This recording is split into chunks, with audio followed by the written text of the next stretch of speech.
So my name's Jane Lynch. I'm one of the training programme directors for the STP, and at the moment I'm also acting head of assessment. So I'm going to present this IACC 2024 assessor briefing to you.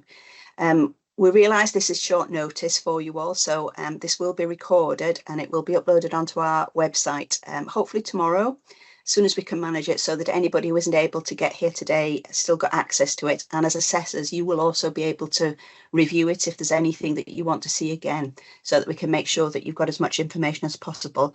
We're also going to be holding a drop-in session next week, so that's the 19th at 1:30 for assessors to come and ask any questions that you've got that you don't manage to ask or get answered today.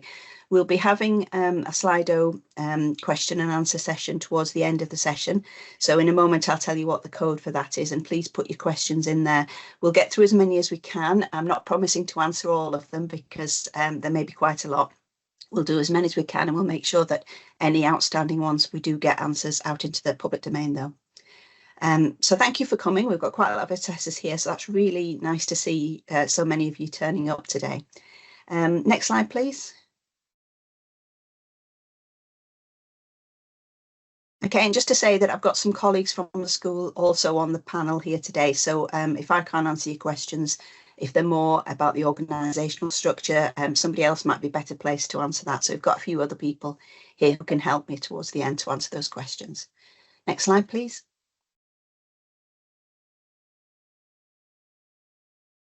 So this is the event code for today on Slido. So I'm sure all of you have had a go at Slido before. So if you just want to go into the website, bring up that code, and then you'll be able to put in questions at any point. Then at the end, we'll go through them and start answering them. So I'll just give you a moment to process that. We'll give you that slide again in a moment, though.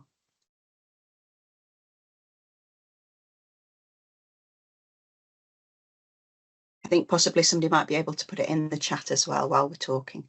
Next slide, please.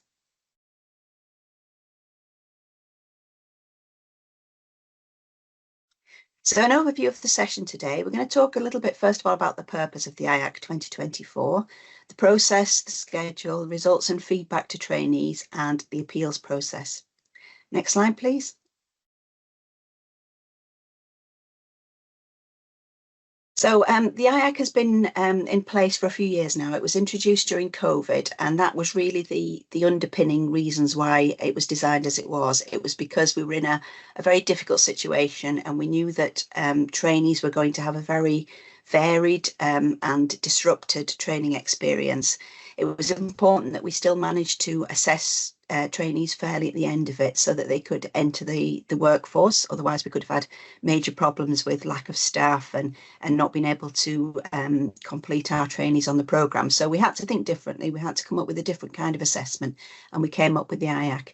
And this is independent from the trainees training department. So it's a set of assessors which are national rather than related purely to the trainee. And it's an assessment to determine the trainee's readiness to practice as a safe threshold entry-level clinical scientist. So they might not have done all of their competencies. They might have had challenges with that.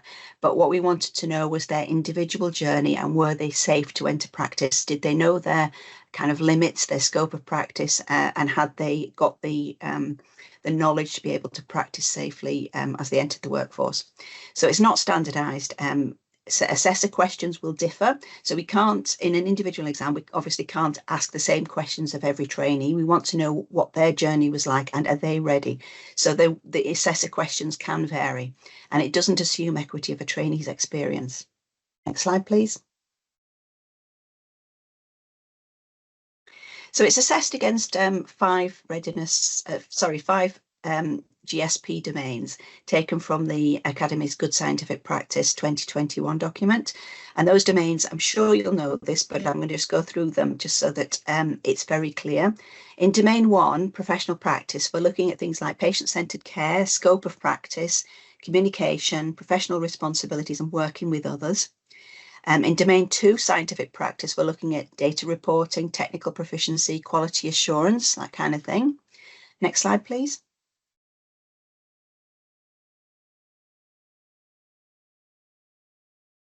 In domain 3, clinical practice, we're looking at the clinical activity and clinical investigations and therapeutics.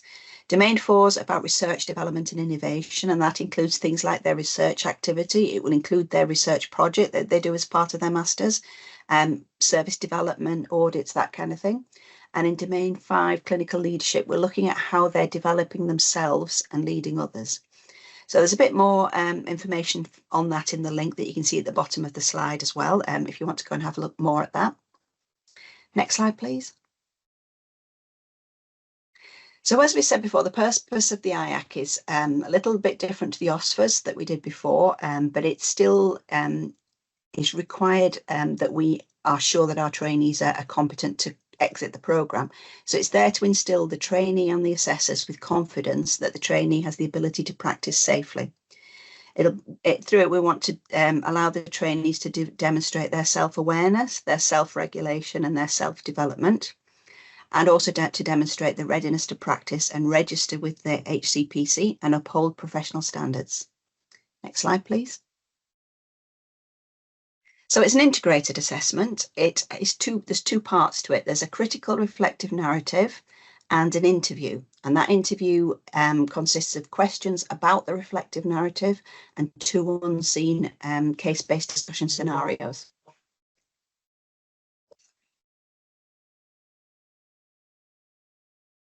Okay, so the requirements for a provisional pass, this is what I'm sure you're all really interested in.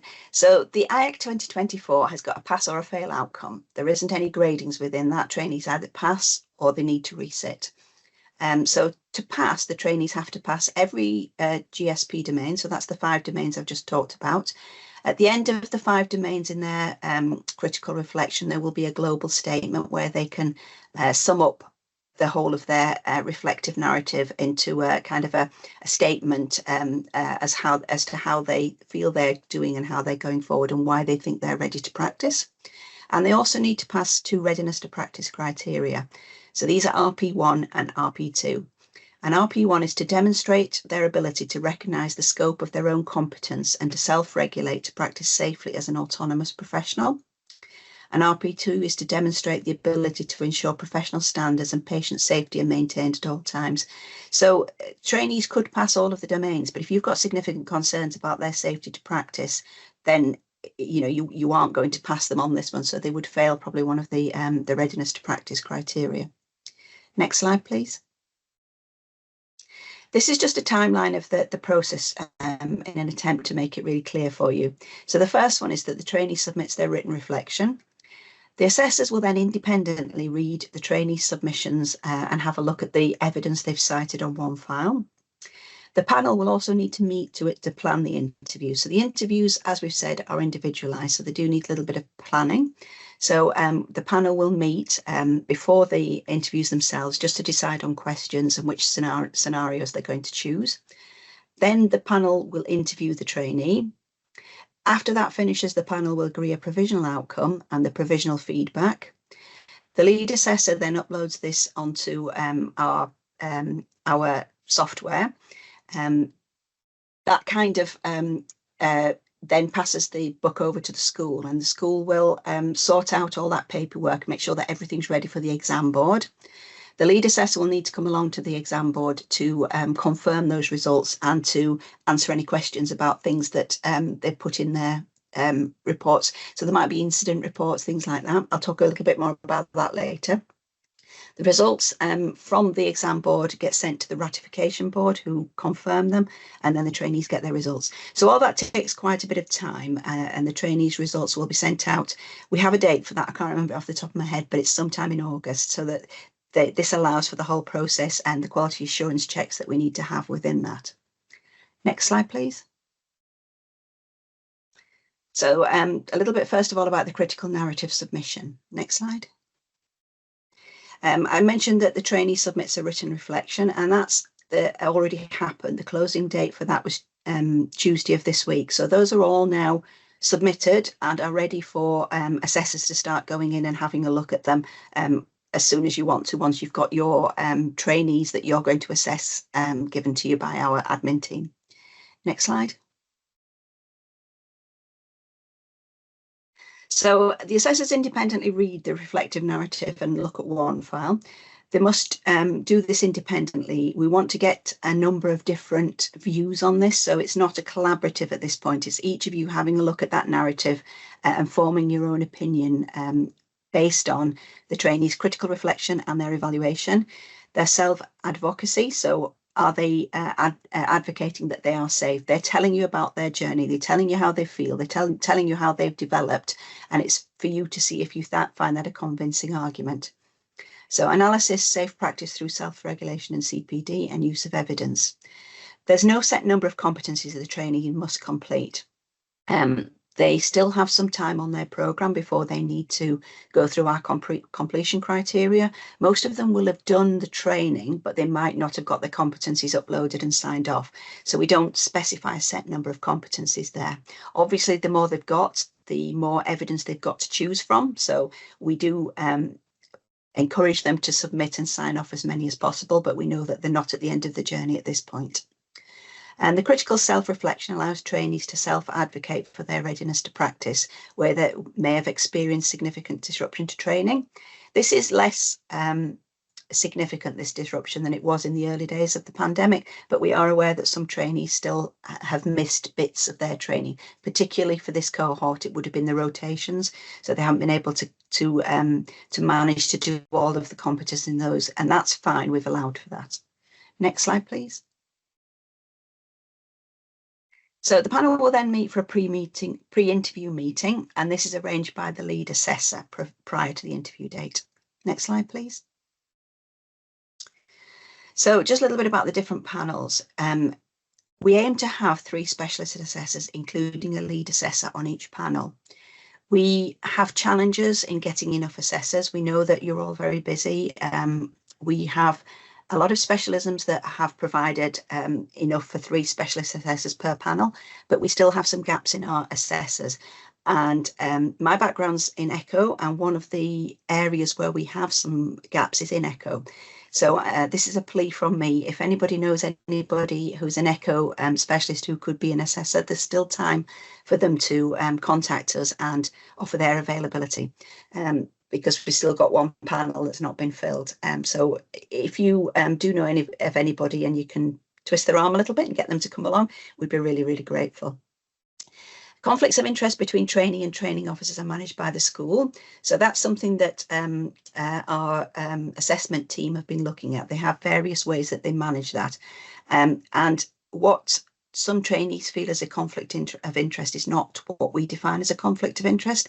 Particularly in some of our smaller specialisms, it's almost impossible to have assessors who've never met the trainees. So there are some allowances where we will say that that isn't a conflict of interest, but we ask training officers and assessors at various times to state if they think it's a conflict of interest, and we'll look at that and we'll see if that's going to cause a problem.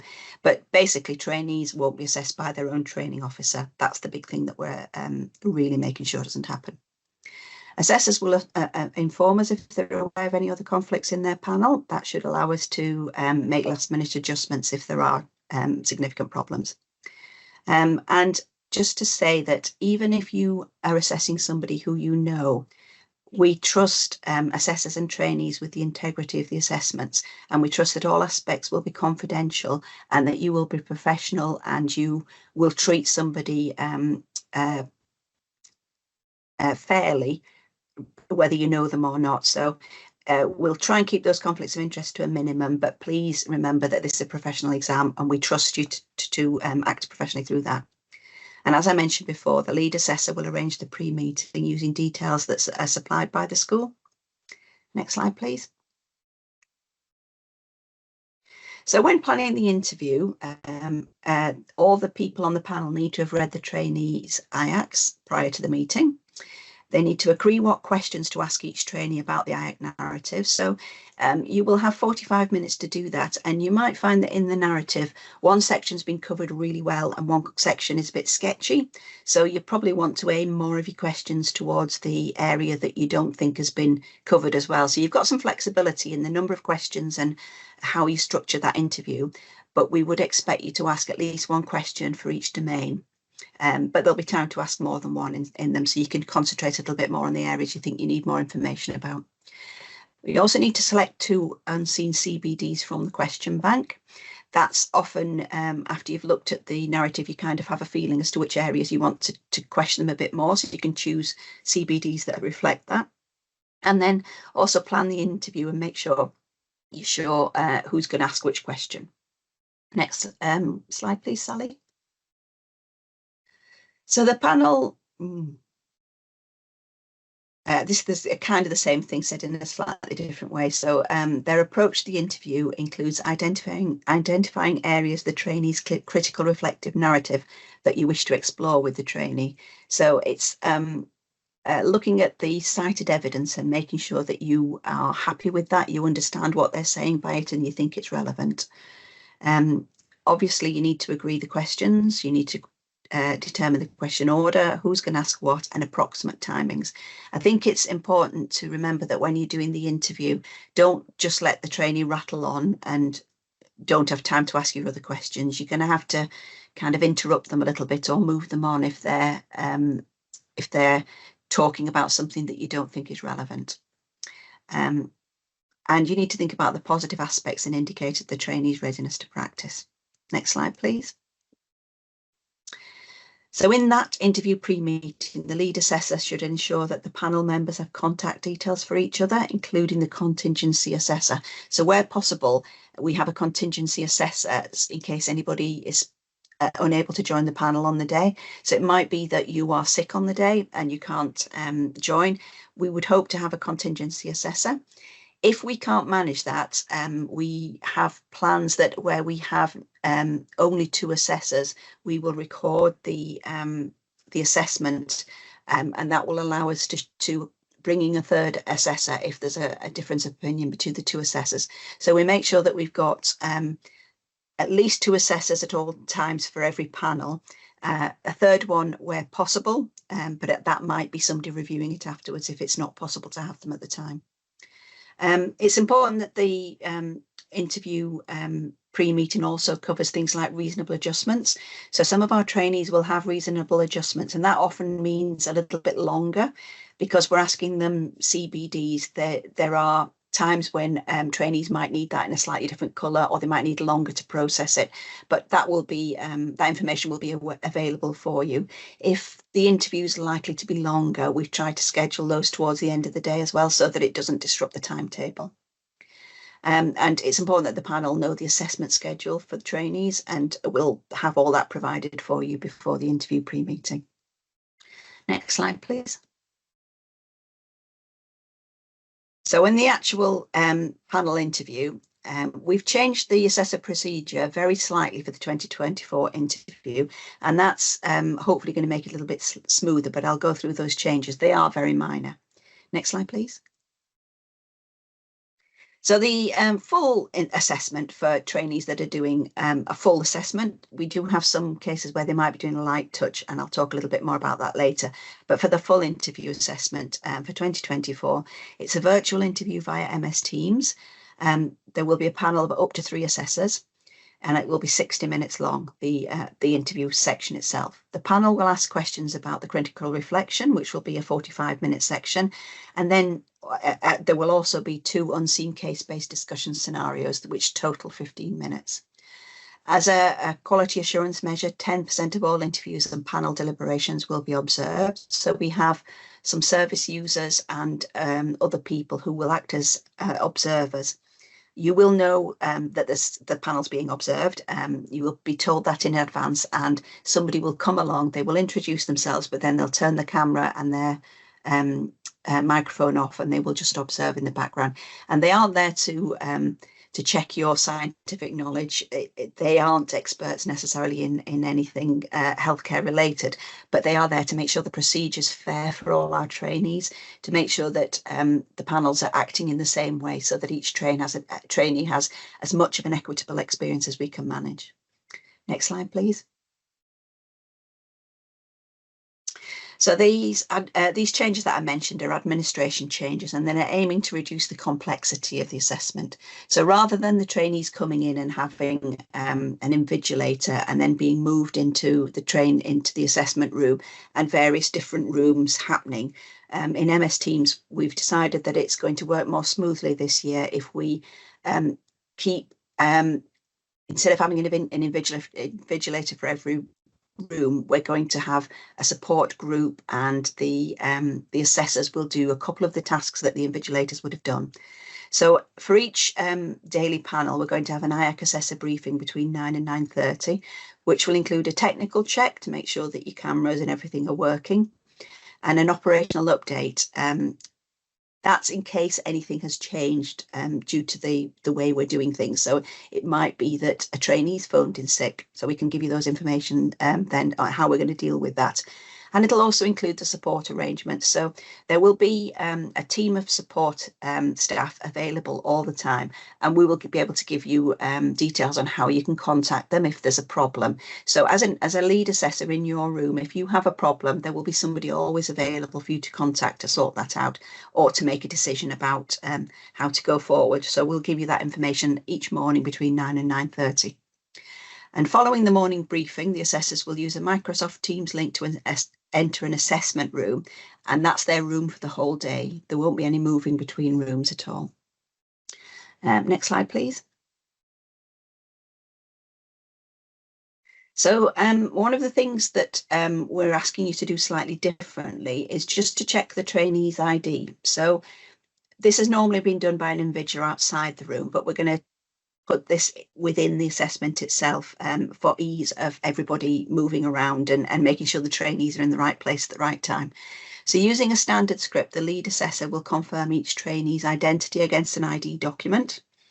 You'll ask them if they understand the assessment regulations, check their appearance on camera meets the dress code, and also check that they're alone and unaided. And we normally do this by just asking them to pan around the room with their camera. Because we don't want trainees to have an unfair advantage by having somebody in the room with them. 10 minutes are allocated for pre-interview checks. After completing the pre-interview checks, the lead assessor may start the assessment. So if you get those checks finished early, you can start as soon as you're ready. But then the lead assessor is going to be responsible for ensuring the timing of the assessment is reliable and equitable between trainees. So basically, if you start the interview early, make sure you finish it early as well, so they only have 60 minutes. Next slide, please. So as I said, the trainee interview time is a total of 60 minutes, unless they've got reasonable adjustments. And that process has already happened. So the school are in the process of making sure those reasonable adjustments are acted on. So you will be aware if any of your trainees have got any extra time or anything like that. After the interview, there will be a panel discussion on the trainee that you've just interviewed to agree the outcome and feedback. And that's we've allowed 30 minutes for that. We repeat that for each trainee. As previously stated, 10% of all interviews and panel deliberations will be observed. Next slide, please.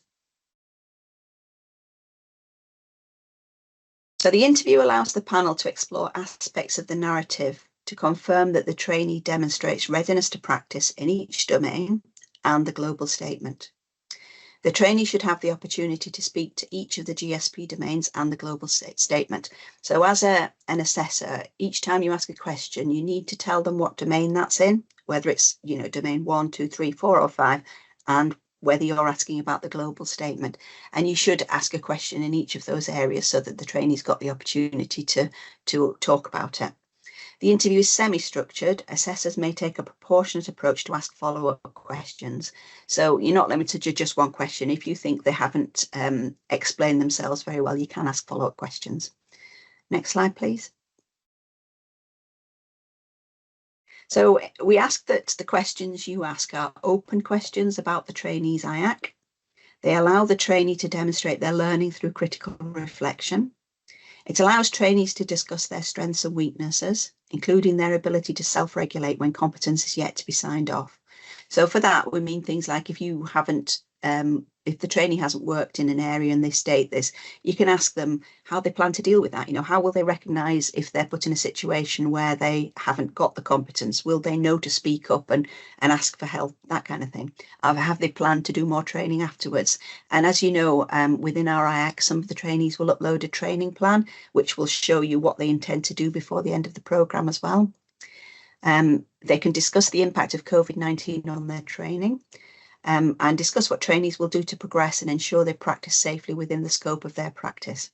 So basically, it's allowing the trainee to demonstrate that they are ready and safe to practice. Next slide, please. We ask you not to ask questions that are hypothetical, theoretical, about aspects of practice that are not included in the written submission other than the case-based discussions. And that are beyond the level of a threshold entry clinical scientist. So sometimes when you're very experienced, it's hard to remember what you knew and what you didn't know at that level. So don't expect them to be experts in everything. They are threshold entry clinical scientists. Next slide, please. So the case-based discussions, you will ask 2 of those, 5 to 7 minutes each. They're unseen by the trainees before they come in, and they may include competency-based questions. They're based on, and this is a link to the trainees' completion criteria. So this has changed over the years because each cohort, through the COVID-19 disruption, we've looked at which bits of their training have been most affected. And in the beginning, it was trainees were struggling to access their specialist modules. As we've gone through the pandemic, that's become more about the rotations. So we're able to ask questions, knowing that the trainees should have completed their training in the specialist modules now. So this allows us to really be able to ask them the questions that we think are important. So you can ask questions based on the professional practice core module, the first year specialist rotation module. So for each specialism, we've defined what that is in the completion criteria, the specialist modules, and 2 formative examples will be available on the website for each specialty. So trainees will be able to have a look at what they look like, the CPDs. So they've got an idea of what to expect, but they won't know the exact questions they're going to be asked. Next slide, please. So as stated earlier, you can ask competency-based questions from that question bank. The questions are all mapped to the GSP domains. You need to decide as a panel when you'll ask these during the interview. We recommend that you put them at the start or the end. It just allows for a better flow and the trainees to get their minds around it, but we don't state that as an absolute must. It's up to you when you want to put them in. It's important to manage the time though. So we're asking the lead assessors to make sure they've got a handle on the time. They might not actually do that. They might ask one of the other assessors to do it, but please make sure you're sticking to time and that you don't get to the end and the trainee hasn't had a chance to answer one of those questions. They need to have the same opportunity. And we're asking that you display the PowerPoint of the case-based discussion and read it out. That is generally the most equitable way to do it. And you can read it again if the trainee wants to. Sometimes they're quite long and it's hard to keep for the trainees to keep that in their head. So displaying it on the screen as you ask the question is quite a good way to help them do that. Next slide, please. So these case-based discussions provide additional evidence towards the panel judgment on the GSP domains. They're mapped to the GSP domains, as we said, and they aren't a pass or fail. They're there to provide additional evidence. So in the pass criteria, they're not mentioned. It's about you being confident that the trainees have passed that domain and those readiness to practice criteria. So we had a lot of questions in the trainee briefing yesterday about what happens if they fail a case-based discussion, but the case-based discussions aren't pass or fail. They are a way of you asking them more information and understanding a little bit more about what they can add to their interview. Next slide, please.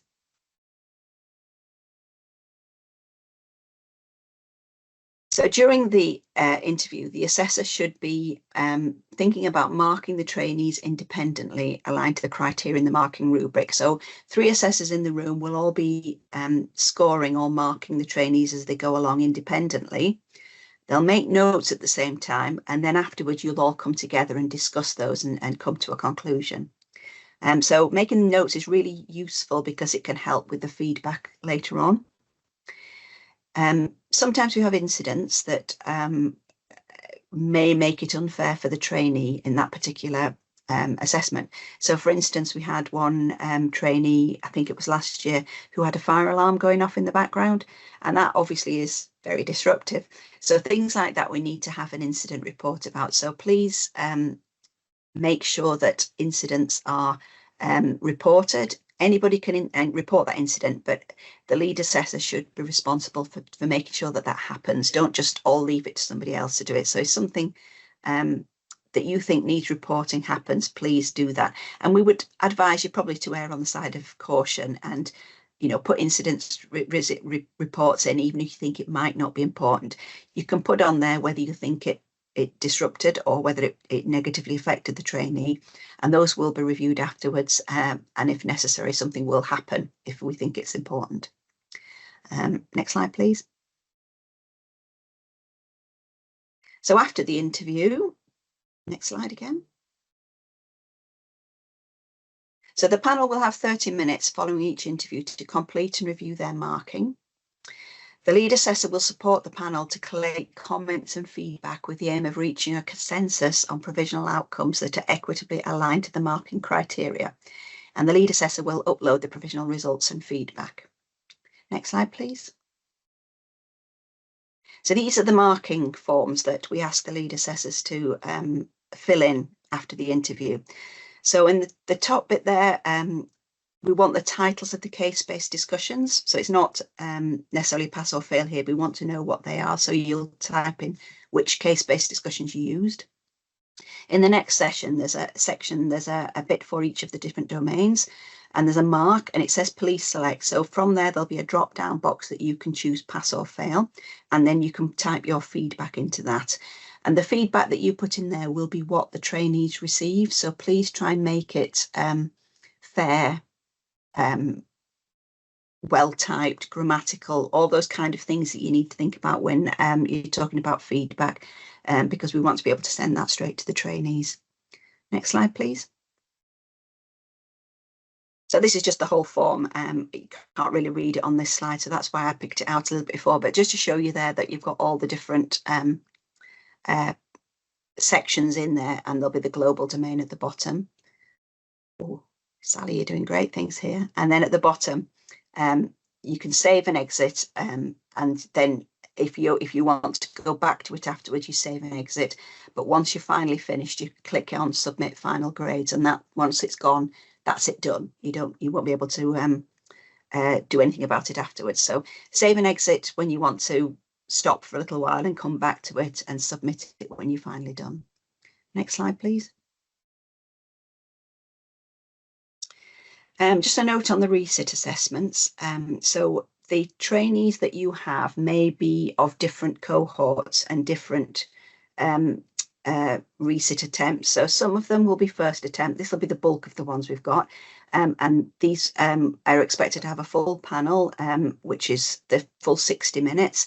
In there, there'll be some deferred trainees, so trainees who might have been in a different cohort but have got behind, and they might have had an extension, or they might have had some statutory leave. So they're from a different cohort, but they're taking their exam for the first time with this cohort. There will be some trainees doing a full resit. So these are ones who failed significantly in the last one and need to do the whole thing again. So they will have the same kind of panel 60-minute interview as the first attempt trainees. There may also be some light touch resits. So some of these trainees have failed maybe just one of the domains, and they come back to just resit the domain that they failed, or the domains they've failed. So they don't need a full assessment. They won't do the CBDs again. They'll just have to answer some questions on the domain that they didn't pass the last time. This will be made clear to you, so please make sure that all the panel know and understand what type of assessment each trainee on the panel's got. It will be in the information sent to you, though. Next slide, please.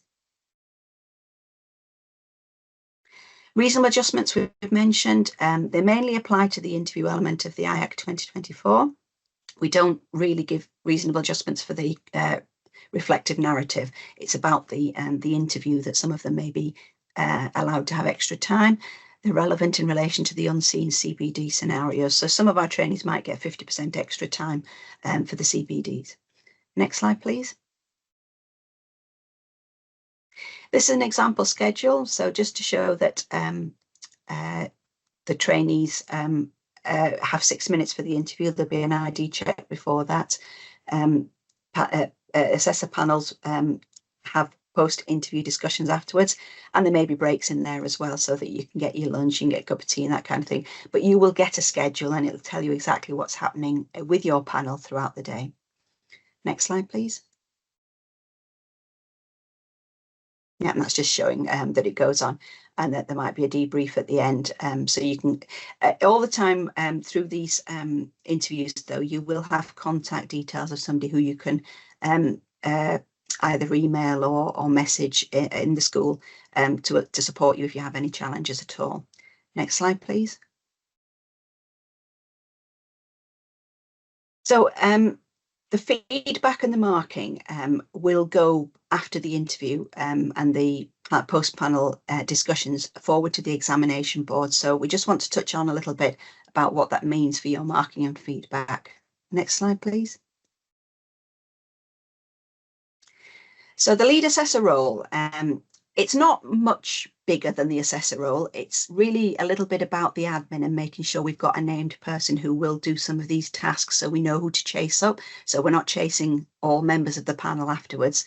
So we're asking the lead assessor to take on a few extra roles that are not massive, but just make the process much, much smoother. So the lead assessor has responsibility for agreeing times and dates for post-panel discussions if they're required.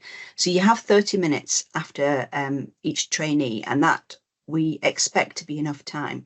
However, if you've had a particularly challenging one, you might not be finished at the end of that 30 minutes. So if you do need more time, then we ask that the lead assessor organises that and make sure that it happens in a timely manner, so that we can get the trainees' feedback and provisional marks at the exam boards. The lead assessors are also responsible for communicating with the exam board, so they need to communicate the provisional outcomes reflecting the assessor consensus aligned to the assessment criteria. They need to provide the provisional feedback that's supportive and aligned to assessment criteria and reflects the assessor consensus. Alternatively, drafting a concise examination board report for each trainee explaining why consensus cannot be reached. So we would expect all panels, in the majority of cases, to come to a consensus. That's our experience. That's what usually happens.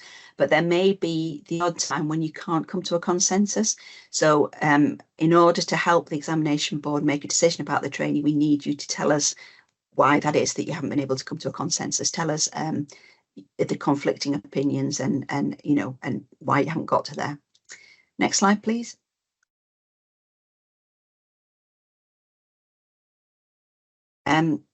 So when chairing the post-panel discussions to agree the provisional feedback, the lead assessor must ensure the feedback is anonymised.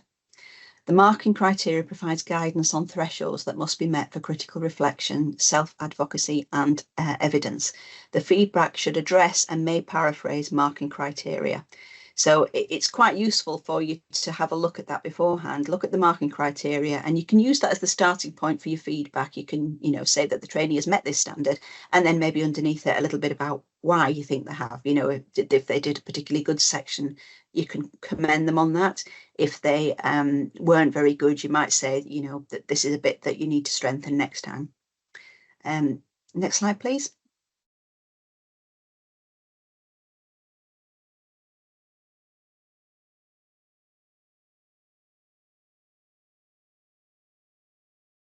So the feedback for trainees who pass, who meet the standard, the comments must recognise the trainee's level of performance is at the required standard.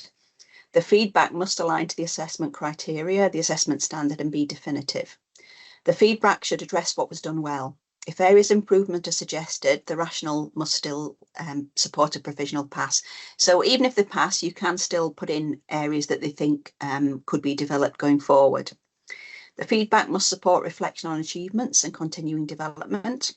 and suggestions must be achievable and motivational. So, we want trainees who pass to come out of this knowing where they're going next and being confident that they're able to do that. Next slide, please.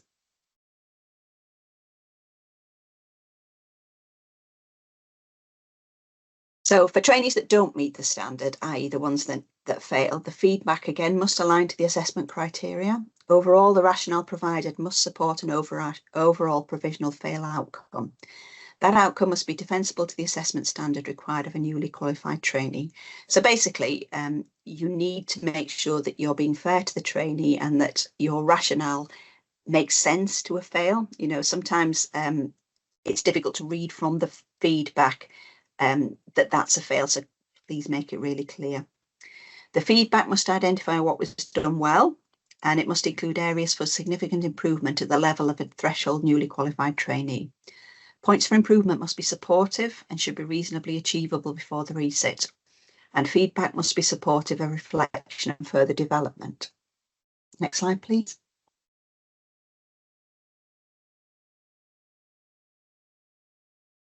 So the lead assessor is responsible for making sure that the exam board is supported to reach a decision on each trainee assessed by the panel. So we're asking the lead assessors to attend the exam board wherever possible. If they're unable to attend the exam board, another assessor from the panel may be nominated.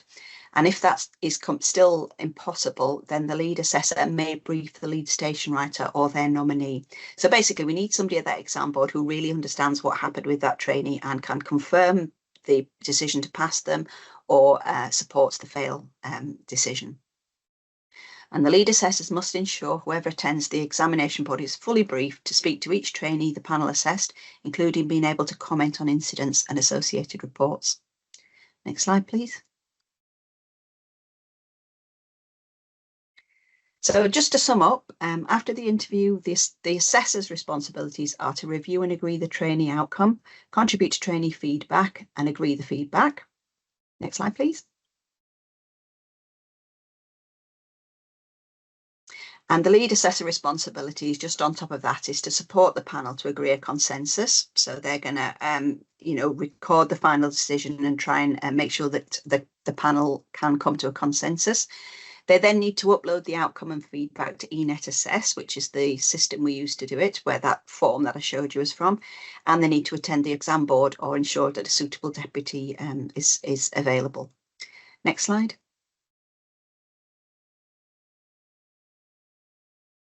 Some important dates. I mentioned the exam boards, so these are the dates that they'll be happening. So physical sciences is first on the 24th of July at 9:30. Life sciences will be the same day at 1:30, and physiological sciences will be the next day at 9:30.